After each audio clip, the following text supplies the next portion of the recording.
the Seven Gables. My name is Julie Arison Bishop. I'm our Special Projects Manager here, and one of my special projects is to help plan our lectures and public programs. So we are delighted to be a part of Salem Women's History Day. We've had some great new partners that have signed up this year, and I hope that everybody has had a chance to check out some of the unique events that are going around at some of the other sites around Salem and some of the things that are going on this evening too. How many people are first time at the House of the Seven Gables? A couple of people, welcome. We're delighted to have you here, thank you. How many of you are members in the room of the House of the Seven Gables? Thank you, thank you. Membership is one of the things that certainly supports our organization and our mission and allows us to have lectures and public programs. So we invite you to join. One of the great perks of membership is not only free visits to the site and free visits to our gardens and grounds, but we also have free admission this year to all of our lectures. Our Seven Lectures at Seven Gables series kicks off on April 11th. We have Boston author Ryan H. Walsh, who wrote Astral Week's A Secret History of 1968, who will be joining us. And it's a history of the music of 1968 in Boston. And you're probably asking yourself now, why would the House of the Seven Gables be doing music history of 1968? Our pop culture exhibit is opening on April 5th. We've got a big opening reception on April 5th on that night from 5 o'clock until 7 o'clock. Come join us for the party. We'll have Wonder Woman and Batman. Wonder Woman, who was featured in a House of the Seven Gables early comic, will be here. We will have music. We will have the 1978 House of the Seven Gables video game up for you to enjoy and play if you would like to. We'll have live piano playing with TV and music trivia, so it'll be a great party and we invite you to join. I also have out on some of your seats, besides the pop culture information, we have our 2019 calendar of events. Lots of wonderful things coming up and going on. If you have grandkids or kids and are looking for things to do over April vacation, we have Caroline Everton's 1916 settlement. And Caroline Everton is the founder of the House of the Seven Gables. Back in 1910, she opened up this museum, and she opened it up with the idea of restoring the house for the sake of historic preservation. But into her career, what she did is she used proceeds from the museum to fund what she called settlement programs here in the Derby Street neighborhood. And settlement programs here were a way to help welcome the many, many Eastern European immigrants that were coming into the neighborhood. So she offered cooking, sewing, English language classes, dance, theater, industrial arts, all sorts of things, and classes and programs so that new residents felt comfortable living in the city of Salem and living in American culture. Today we still offer settlement classes. Our population has changed and we now focus on more of the Dominican and Spanish-speaking population, but we offer ESL and citizenship classes. In our time offering citizenship classes, we have had 85 of our students become US citizens, so that's a wonderful accomplishment. And the ESL classes have allowed people to do the simple things in life that we may not always appreciate, but things like going to a doctor's visit or going to the bank are very challenging when you don't have some basic English skills, so we're very proud to be able to help our Salem residents and others in the area with that. This year, instead of our community conversations, we've been doing our Becoming American series, and we have two more of these coming up, one on April 3rd, another on May 1st. These have been a series of documentaries about new Americans and with a discussion with Elizabeth Duclos-Orsillo, who's the head of the American Studies program at Salem State University.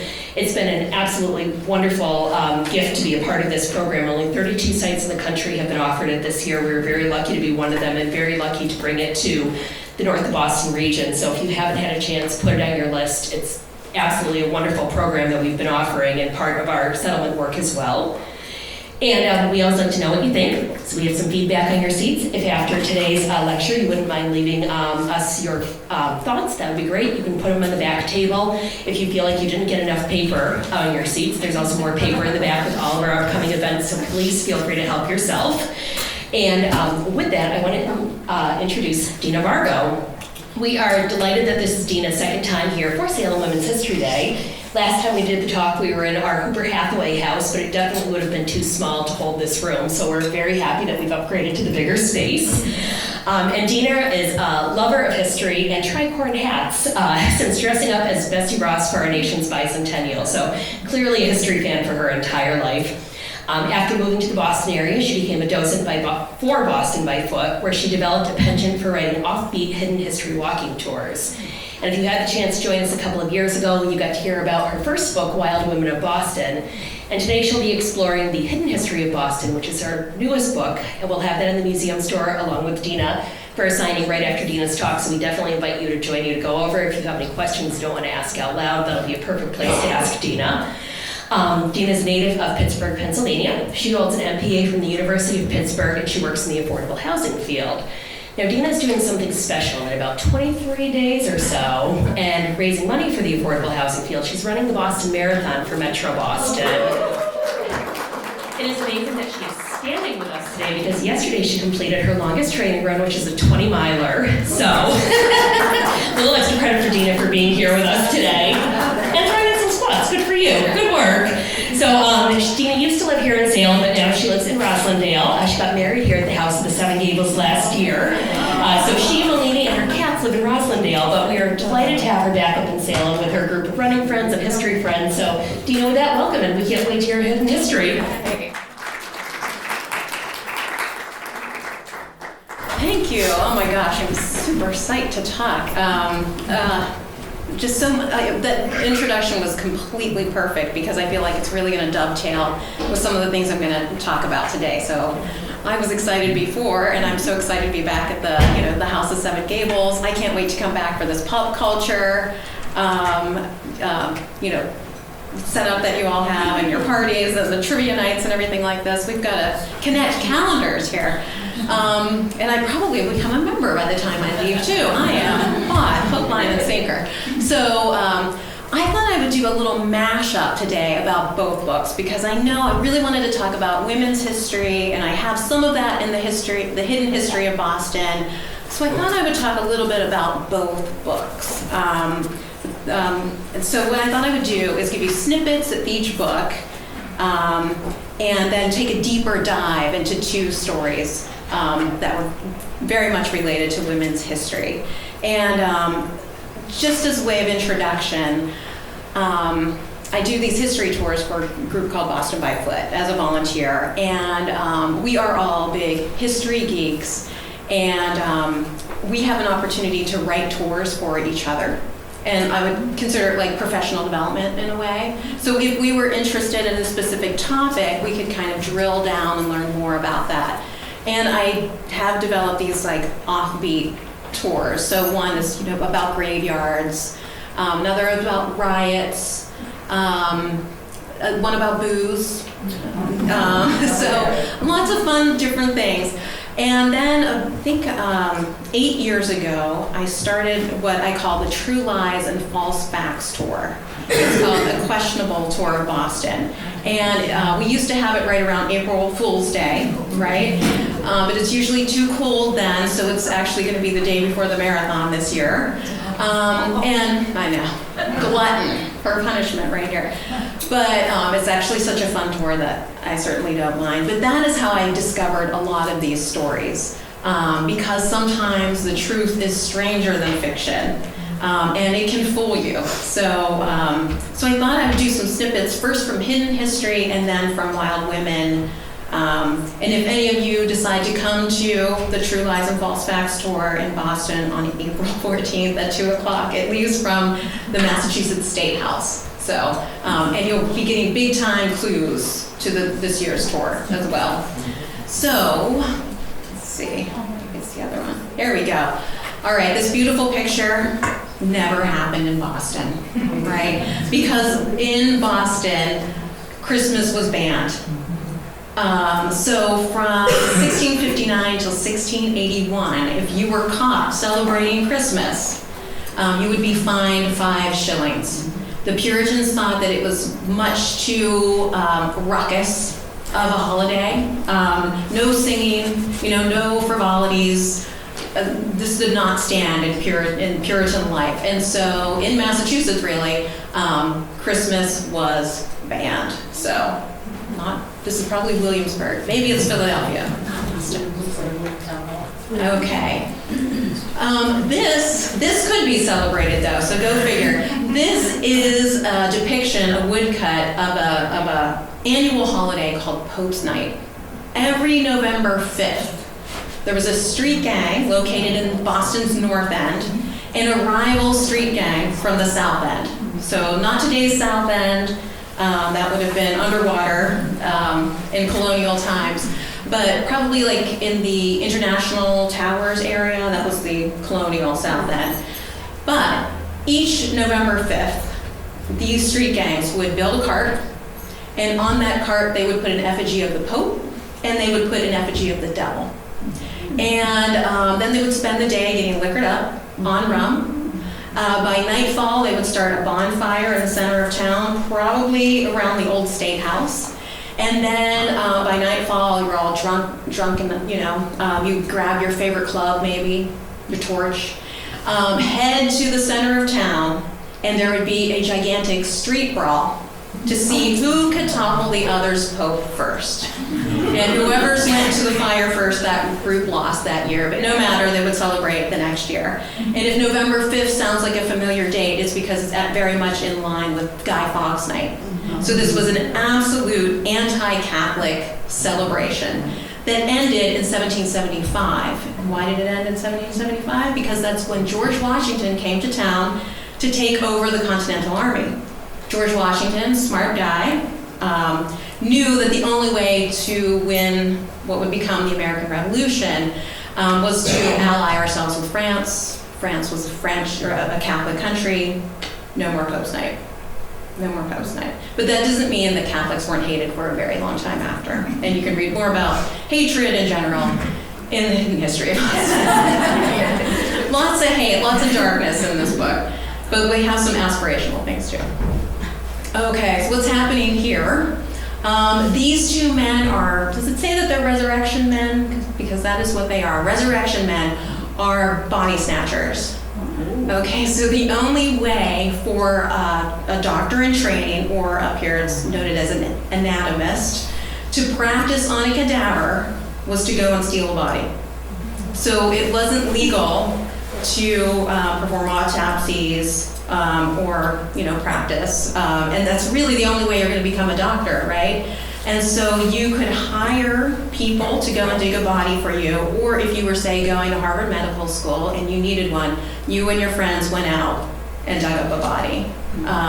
Well into the 1830s, it wasn't legal until the 1830s to practice on a cadaver. Big business in Scotland. It was not a problem just in the United States, but all over the place. But again, longer story. I'm just doing snippets now. I can go down any of these wormholes. This is more aspirational, though. This is an image of William and Ellen Kraft. And William and Ellen Kraft were slaves from Macon, Georgia, who escaped slavery by just the most incredible story, and came to Boston. Ellen here could pass as white because her father was her owner. And so she married her husband here, William. They talked about escaping slavery. They actually never wanted to have children until they could escape slavery because they knew what could happen. Their family could be split apart. And so they hatched an amazing plan where Ellen disguised herself as a man so that she could pretend to be her husband's owner and make their way from Macon, Georgia, the deepest south. This is 1848, so terrible times right now. So Macon, Georgia to Savannah, Georgia, onto Charleston, South Carolina, up to Baltimore, and then across the Mason-Dixon line to Philadelphia. Still too close to the Mason-Dixon line for those guys. They met abolitionists there who connected them with folks up here in Boston. They came to Boston, were greatly accepted by Boston Brahmins, abolitionists here. They started their own businesses, settled on Beacon Hill. And then in 1850, the Fugitive Slave Act passed, which was a federal law of the land that said if you thought that you could find your escaped slave, you could just go ahead and get him, and it was perfectly legal. And so a posse came to Boston in 1850 looking for these two. And the people of Boston really rose up, thwarted the posse in any way that they could. You were cussing on the street, they threw him in jail for a day. Caught a guy spitting, threw him in jail for a day. Hid them in their homes in Beacon Hill and Brookline. But it was still too hot. There was just, they were just not safe here in Boston. So they relocated to Canada and from there to England. All of this time, they came here as illiterates. They learned to read and write. Whenever they relocated to England, they wrote their autobiography, started a school for people.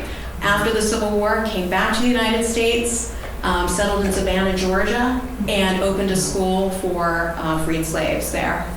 So just an amazing life that they led, and part of it was here in Boston. Okay, now we've got to, yeah, exactly. Sarah Parker Ramond.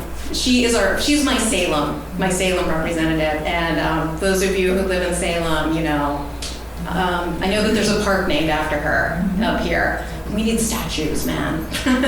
She's an amazing woman. In the book Wild Woman of Boston, I call her my proto Rosa Parks, because the story that I tell that connects her more to Boston is that she had tickets to see the theater at the Howard Athenaeum in downtown Boston, which is was in what was called Scully Square at the time. Had a ticket just like everyone else did. Went with a couple of friends, went to get her seat, and she was refused. She refused her seat because she was an African American. And, she said, I bought a ticket just like everyone else. Absolutely not. There was a balcony area where African Americans were allowed to watch the theater. And that's where she was forced to go. She was forcibly removed from her seat, more or less assaulted. Her dress was torn. She was roughed up. And she actually sued the theater and won. Yeah. And you all know more of her story. She helped desegregate the Salem public schools and lived her life actually lecturing about abolition in England and all over Europe. Never could settle back in the United States, never felt comfortable here after the Civil War, and so spent the rest of her life in Florence, Italy, where she became a doctor. So this woman is not to be trifled with. She's an amazing, amazing woman. But so was Annie Londonderry, Annie Kopchalski. All these women are just amazing. I'm hard pressed to pick a favorite too. So I just love this picture of her and everything. So Annie Kopchalski came to Boston whenever she was just a little girl from Lithuania, and was reading the paper one day where two businessmen were having an argument. They were saying that a woman could never ride a bicycle around the world. A man had just done it, and at the time, it's the 1890s, there's a cycling craze going on in the United States. In fact, bloomers were created in order to allow women to ride bicycles, and even that was controversial, right? Wearing bloomers was controversial at the time. So these two men staked money. Woman could never do this. And she thought, you know what, I'm gonna take a shot. I'm gonna try this. And she'd never ridden a bike before in her life, but no matter. Annie Kopchalski buys a bike. They were very, very heavy, but it might have been like 30 pounds, something like that. And wearing full dresses, not wearing bloomers. Has sort of like a press conference in a way at the State House on Beacon Street in Boston.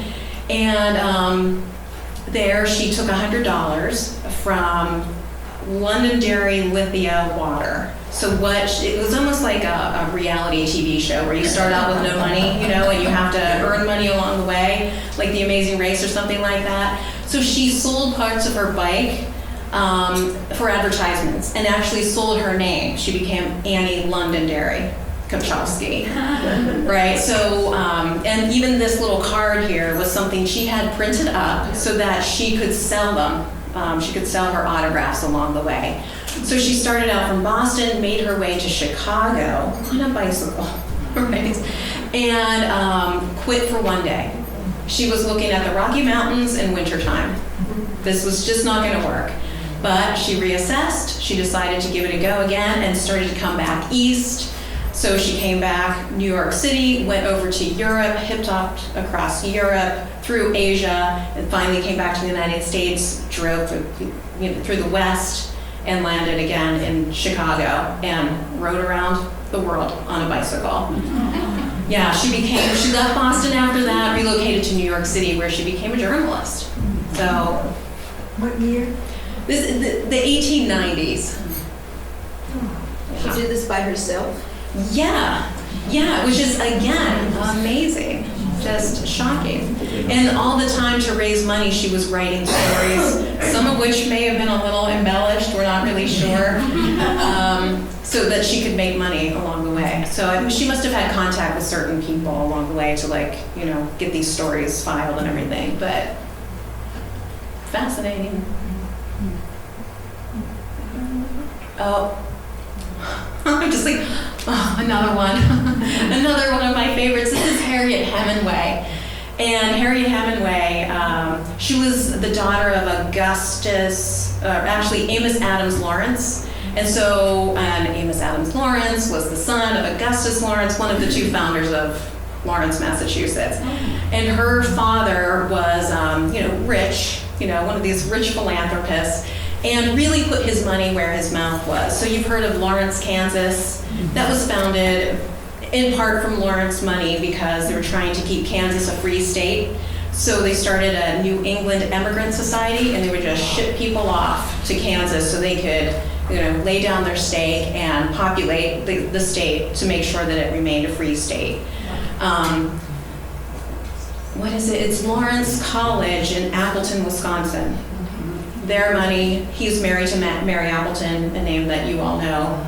So she was raised with this, fervor and, ability to put her money where her mouth was. She was reading an article one day about birds being sort of eviscerated in the Everglades for women's hats. And so she and really the ladies who lunch got together. It's sort of a longer story that I also love to tell. But started a movement to, make it less fashionable to wear feathers in women's hats and, keep these birds alive. And in so doing, started the Audubon Society. Yes. So that was, in large part started by Harriet Hemingway and other women like her. And they also created leadership opportunities for more middle-class women and even got children involved. Just a fascinating story. I can come back. Can I ask a question? Sure. The portrait of her, it looks like a John Singer Sargent. It is. It is. Let me see if I can go back to it. Yeah. It is John Singer Sargent from 1890, and it is actually somewhat controversial because she was just she has a lot of personality, a lot of moxie. This woman did. So showing that she's holding a lily, that is the controversial part of this because the lily was symbolic of her being pregnant. So when she unveiled this picture, this portrait to the public, she was actually telling everyone that she was pregnant. So nothing like Beyonce now, right? But a little bit. She actually also, Booker T. Washington came to Boston. Of course, everyone was excited to have him here, hear his ideas, generally on his side, but no one offered him a place to stay. She did. So, Harriet Hemingway. Yeah. I was just going to say, she looks like a court justice with a robe on, doesn't she? She does, actually, yeah. So she's just kind of conservatively there, but for that flower, that's kind of interesting. How did you get the name Hemingway? Oh, her husband was Augustus Hemingway. Yeah, so, and that was another very well-to-do family. I would say. Yeah. So, all right. Okay, so I wanted to tell you about this picture. So this is on the cover of The Hidden History of Boston. And this sort of enigmatic woman standing in the middle. If any of you recognize her, no spoiler alerts, okay? I'm gonna take you through her story here, and we're gonna do the big reveal, and I hope you like it. Okay. Okay, so my story starts here, as all stories do, with Cotton Mather. Actually, it really doesn't start here, but we'll come back to Cotton Mather because really, there's nothing that this man hasn't touched in Boston history. But we'll come back to Cotton Mather. So really, our story is going to start here. So this is a little girl, born in Kansas, so born in the Midwest, 1895, and I'll just go to the next picture. This is her graduating high school. So she graduated from school in Chicago, and her family moved all over the Midwest, in part because her father worked for railroad companies and also lost his job a lot because he was unfortunately an alcoholic. So they bounced around a lot, but she saw a lot of the world, settled for a time in California. Her parents eventually divorced. Her mother had a sister who lived in Medford, so they relocated here to the Boston area. And she was always fascinated by women who have, achieved something more meaningful. She had this sense of herself that she wanted to achieve something meaningful, wanted to do meaningful work, really put her brain to work. She was not interested in becoming a school teacher or a nurse, these sorts of things, some of the only available opportunities for women at the time. She wanted to do something bigger. She went to some great schools. She was super smart. She went to Radcliffe for a time but had to quit because she didn't have money to pay for tuition. Same for Columbia. MIT, she took summer classes there, but she could never, scrape together the pennies to graduate from any of these places. So, she made do. She was a nurse for a time, and she just never found that work, meaningful enough or substantial enough. Ooh, now I'm going backwards. Then she got younger. So she went to the Women's Educational Industrial Union. I always see the heads nodding, because this was an organization that existed only just a couple of years ago. I know they were in the Back Bay. They eventually became the Crittenden Union, and even that organization was recently, I don't know if it was bought or what, but it's called Empath now. And now they concentrate on teaching women financial literacy. But back in the day, they did much of the same work, but they also tried to give women opportunities, again, outside of their usual employment realm of school teaching and nursing. Teach bookkeeping classes, accounting classes, salesmanship classes, tried to broaden the horizons of women. And they had placement services as well. And so this woman went to the educational industrial union hoping for something, and had an interview there, may have embellished her resume, but no matter. She was incredibly charismatic, very charming, and so she was placed at the Dennison House in, we would call it Chinatown now, Tyler Street in Chinatown, but back then it was called the South Cove Village. And it was just a huge melting pot of different ethnicities, and also very poor. And as we talked about actually before, and you could come back for a program, settlement housing, actually I'm going to talk about that in a second. Let's talk about settlement housing and what it was. Actually, Julie did a great introduction about the types of services that you could get in settlement housing in here, actually. The House of Seven Gables, amazingly. But this is when we come back to Cotton Mather, because the way that, I know, it's a terrible, terrible quote. So the way that the United States really dealt with, or our culture dealt with poverty, was to ignore it, really. You needed to help yourself.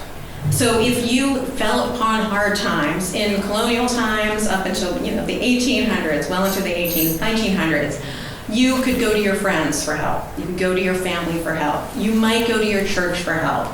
If these things failed, maybe you went to like an ethnic, fraternal organization. If all these things failed you were really out of luck. You might wind up in a poorhouse. You might wind up on the street. It was just tough. It was every man for himself, really, every person for themselves.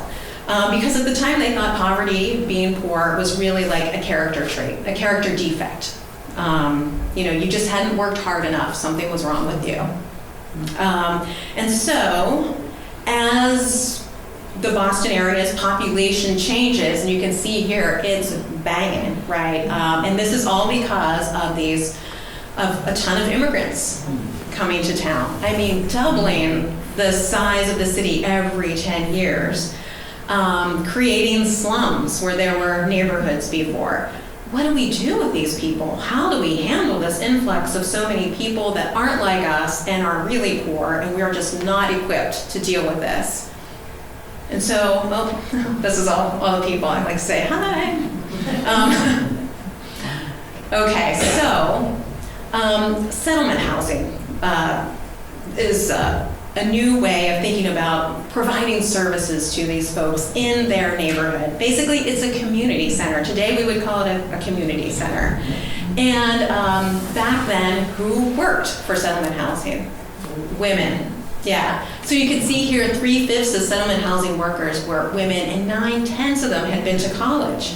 So these are educated women, probably very well-to-do women, and very bold women in many ways, and we'll talk about that in a second.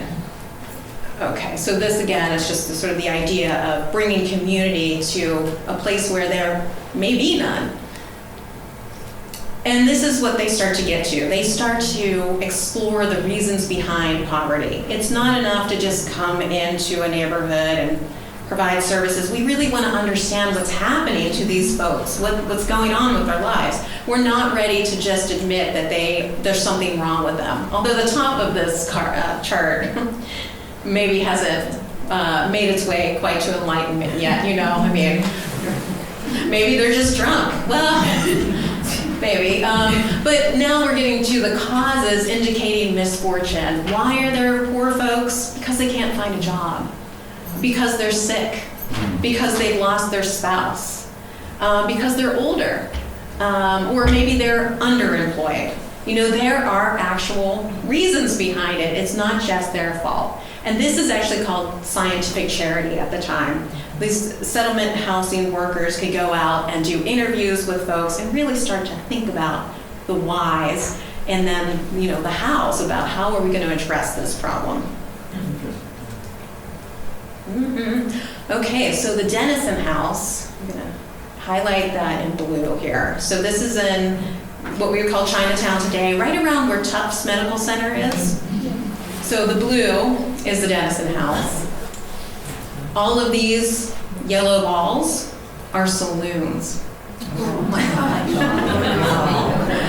Yeah, so think about this. The Dennison House was actually pretty special too, because the Dennison House was started by a consortium of 5 women's colleges, funded exclusively by these 5 women's colleges, and staffed by women from these women's colleges. So to think about being a well-to-do woman, and going into a neighborhood like this, you've got to be kind of brave, sort of courageous. Maybe your peers think you're nuts, because you're going into some, maybe troubled areas, but it's worth it. This is where they are finding meaningful work. That's my next slide. Okay, and just as Julie had talked about before, these are examples of some of the classes that you could attend at the Dennison House. Same exact thing that they were doing up here in Salem and still do today, which is amazing. But citizenship classes, learning English as your second language, a cooking class. Let's see. They would start with kids largely, if you could get the kids in as a sort of after-school program, I guess we would call it today, you could get the parents next. And they decorated the Dennison House and other settlement houses like a middle-class house, so that these kids and parents could sort of know what to aspire to. This is how the other half lives. This is what we should be aspiring to. They might even have travel classes, arts, really give them access to things that they might not otherwise have access to. And so this woman actually excels in her position here. She's working with little girls first. She actually starts as a part-timer. She becomes full-time very quickly, actually gets on their board, represents them at national meetings with other settlement houses around the United States. She is on the rise in the settlement housing world. This is her surrounded by kids in her car that she called the Yellow Peril, which again is an amazing, she must have had a lot of character. I want to hang out with her and name my car the Yellow Peril, although it's also a little scary. Why peril? But the Dennison House was having a fundraiser once upon a time, and they had hired a guy from Harvard to fly an airplane around the area to throw flyers out the door and advertise their fundraiser. And so this woman actually had an interest in flight and aviation. She had taken flight lessons over in California for a time. And so they knew that she was sort of a hobbyist. And so they invited her to, why don't you go on the airplane with this guy? We could get a little press that way. And so she does. She dons her leather bomber jacket and her leather hat and her goggles. And the press eats it up. She's not only cute and, like I said, charismatic, charming. She just cuts an amazing picture, and Amelia Earhart, from then on, becomes Amelia Earhart. She goes, I call her the Soaring social worker, right? Because it's just an amazing story here. So, 1928, probably a couple months after the press kind of discovers her, a woman from Pittsburgh, Pennsylvania, I'm just gonna say, named Amy Guest Phipps gives her a call. And if you've ever been to Pittsburgh, there's a Phipps Conservatory, that's the Phipps family. Big philanthropist there. Amy Guest Phipps was actually an aviatrix herself. And she wanted to make a transatlantic flight, except her family wouldn't let her. No, Mom, you're nuts. So no, you're not gonna do that, but we'll let you fund someone else to do it. And so she was looking for, a young woman to do this. And she calls Amelia Earhart up and says, what do you think? And Amelia, of course, this is an offer she cannot refuse. And so she becomes the first woman to make a transatlantic flight. This is her being sort of featured out in Medford. She's with her pilot, mechanic, and the mayor of Medford here. They had a ticker tape parade for her in Boston after she arrived home, also in New York City. She had always planned on going back to the settlement house, though. She thought this was sort of like a one-off thing, but of course it wasn't. It changed her life forever. And it was far more lucrative as well, so she could take care of her family, her sister and her mother who lived here. So Amelia Earhart goes from being a social worker, and this is her, actually, this picture is of Amelia Earhart in the center, going back to the Dennison house and, reconnecting with her friends and her family there. So, yeah, just like one of the best pictures too, so a fun one. So then I thought I would tell you a more modern story too. Really good on time? Yeah, we can get, so that's Hidden History, that's on the cover. This is more of a wild woman story, and it has to do with America, right? It's coming up. We've got to get in gear for this, right? So, Katherine Switzer. I'm not sure how many people are super familiar with her story, but given that it is so timely, I think, 23 days away, something like that, the clock is ticking. So this is Katherine Switzer. So Katherine Switzer, I think born and raised in Virginia, went to Syracuse University. And as a young girl, she wanted to get involved with sports. There was very little way that she could do that. She wanted to become a cheerleader. Her father said, no, I don't want you cheering for other people. I want you to be cheered for. Right, a very enlightened dad. So she starts to run.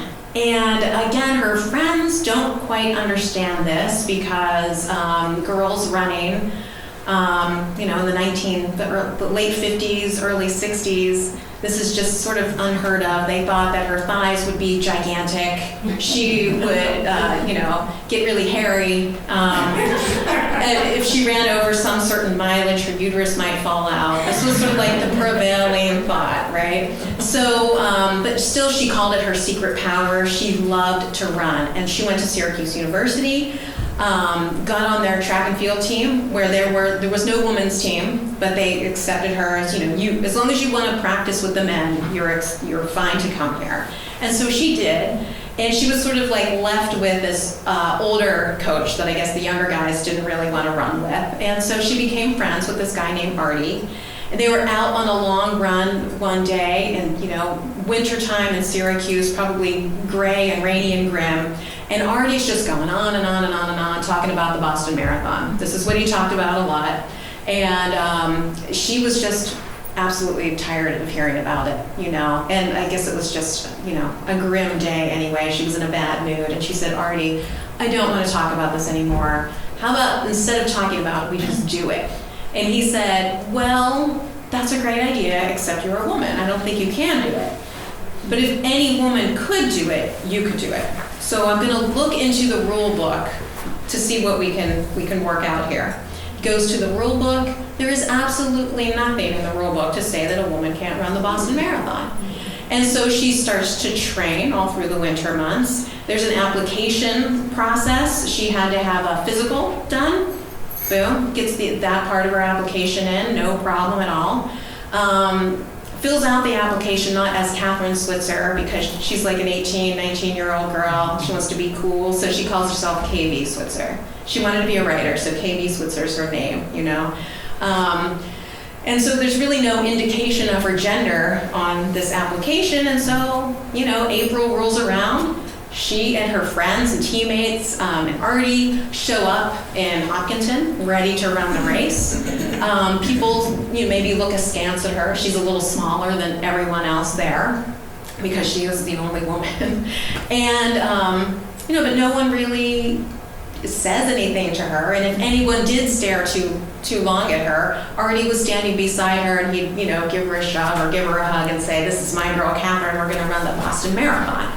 And so they start out. It's a cold April day, and they're in their sweats, and there they go. And the media truck was at the back of the pack where they were, and needed to get to the front of the pack to follow the front runners. And whenever the media truck went by, they saw Katherine Switzer running and knew that a woman was running with a number. There was a woman who ran the year before named Bobby Gibbs who ran like rogue without a number. But Katherine's got on a number.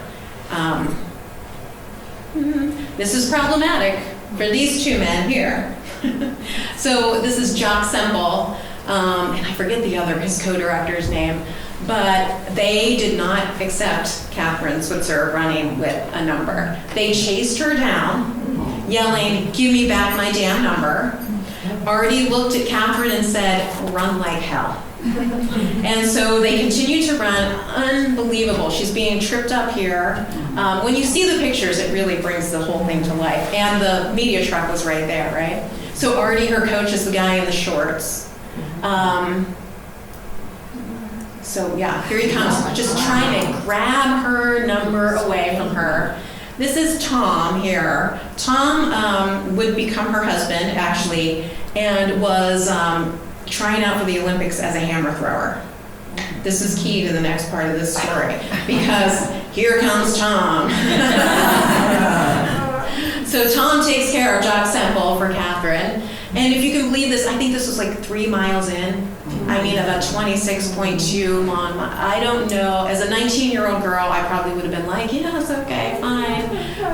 But to continue to run, I don't know. It just takes an amazing resilience and fortitude to continue to run. She finished the marathon, I think, in 4 hours and 20 minutes, really respectable time. And to think about the clothes they had on, too, was just another thing. Nothing is wicking, There was no wicking clothes. And I think her shoes are men's shoes. They didn't even make running shoes for women at the time. So this is 1967 that this happened. So, oh my gosh, this is amazing. I'm so glad this slide is in here. So she's in the New York Times the next day. This is huge news, and she was a beauty queen. That she did that to make some money. I think she was always kind of embarrassed by it, but there it is. So it's this beauty queen running the Boston Marathon, completely unacceptable, right? She was more or less excommunicated from a group called the AAU, the Amateur Athletic Union, in part because she ran more than 1 mile without a chaperone. Yeah, and I'm just going to come up here and read this to you. I hope you can hear me. So, women can't run in the marathon because the rules forbid it. Unless we have rules, society would be in chaos. I don't make the rules, but we have to carry them out. We have no place in the marathon for any unauthorized person, even a man. If that girl were my daughter, I would spank her. I know you all would like that part. So I had to read that. Whenever they drove home that night back to Syracuse, the guys were, just like pumped up. We just ran the Boston Marathon, yes. And she's thinking to herself, sure, I just ran the Boston Marathon, but my life has changed. I'm going to run it every year, and I'm going to run it for other women, and I'm going to make it acceptable for other women to run the Boston Marathon. This was a game changer for her, and it has been her life's work. So she graduated from Syracuse that summer or that spring, went to New York City and had a day job, but trained in the mornings, trained in the evenings, ran 3 marathons a year. Legal or not, she continued to come back to Boston to run the Boston Marathon every year. She knew that the only way to for women to become accepted as runners was she was going to have to become elite. And I think she shaved a good 45 minutes off of her marathon time, which is just exceptional. She would go on to be, actually, do I have a picture of that? Yes, she would win the New York City Marathon. And in fact, she and some others brought Boston along. They finally allowed women to run in 1972. So it didn't take too long for Boston to kind of, but she was also key to getting the women's marathon accepted in Olympic sports. So do you guys know when the first women's marathon was run in the Olympics? It's shameful. 1984. Yeah, and that's Joan Benoit Samuelson, who's a woman from Maine who won that year. Oh, she's running Boston? So, legends. So, yeah. So this is all solved now, right? Like we're fine. Like we're all running, whatever. We're all running 5Ks. Like we could every one of us has probably run a 5K or walked a 5K or supported someone who has done it or been on the sidelines to cheer someone who has done it, right? And we see a ton of women running in these races, like everything's fine. Guess what? It's not fine. These are the states where middle school girls are not allowed to run the mileage that middle school boys are. They run less. They're just not allowed to run as much as boys. The same issue exists in college track and field. The men run a 10K, whereas the women run an 8K. It's still today. Just absolutely just sort of accept it. And so there was a young woman, I read about her in Runner's World magazine, who asked at some official race, listen, I'd like to run with the guys. Not to compete with the guys, I want to compete with myself, but I want to do it in this an official course that's officially timed, just to see how well I can do. And they said, no, men run the 10K, women run the 8K. And so that just got her to thinking, why? Why on earth is that? And her peers, her parents and coaches, these were the 3 groups of people that she talked to, said, well, it must be because we're not as strong as men. We're easily injured. This is going to hurt us if we run a 10K. We know that's not true. They must know something we don't know if we're not allowed to run the 10K. Coaches said that women run for social reasons and not for competitive reasons. And so they couldn't ask for women to run the 10K because they would lose half their team. They weren't interested in running the 10K. You had to, they were running for fun. to talk about their nails and their hair, whatever. Well, we know that that's not true. So we know, well, okay. So this is another like 19, 20-year-old woman, so who was so much smarter than I was at that age, who says, I believe it has a profound psychological effect on women and girls and how we see ourselves in relation to men. It sends a very subtle message that no matter how hard women run, we're seen as second best. And I think we could take that into things other than running, right? So, let me go back to my cute little girl here. We could talk about, the wage gap, right? Highlights magazine actually surveyed its readership, right? So middle school age children, and found out that boys actually have more leisure time after school than girls do, and they're paid more for their chores. Girls actually spend more time on homework and chores than on leisure time than boys do, and they're paid less for their chores. So clearly the wage gap starts at home. And these are these like subtle messages that we don't even know that we're perpetuating this problem. But we do know that women can run, okay? So let's take a rundown here. This is Julia Webb, who set a record in a half marathon for running with a baby carriage. Like, she didn't just break a record for running a half marathon. She was carrying a baby this entire time, which is amazing. I don't know how she didn't I think she did it, an hour and 20 minutes or something like that, with a baby carriage. I don't know why this woman did this, but she ran for more than 12 hours on a treadmill, right? We know that women can run. If you can run on a treadmill for 12 hours, first, see a psychologist. And second, kudos, amazing. What else do we have? Oh, this is, Annie Garrett is her name. And this is, she's 79 years old, running a half marathon. I'm forgetting which one actually, but she broke a record for her age group at the time. I think in like 2 hours and 2.5 hours, something like that, running a half marathon. So she started later in life. She started to run to sort of deal with mourning over the death of her husband. So the runners in the room know that she had fresh legs, some could say.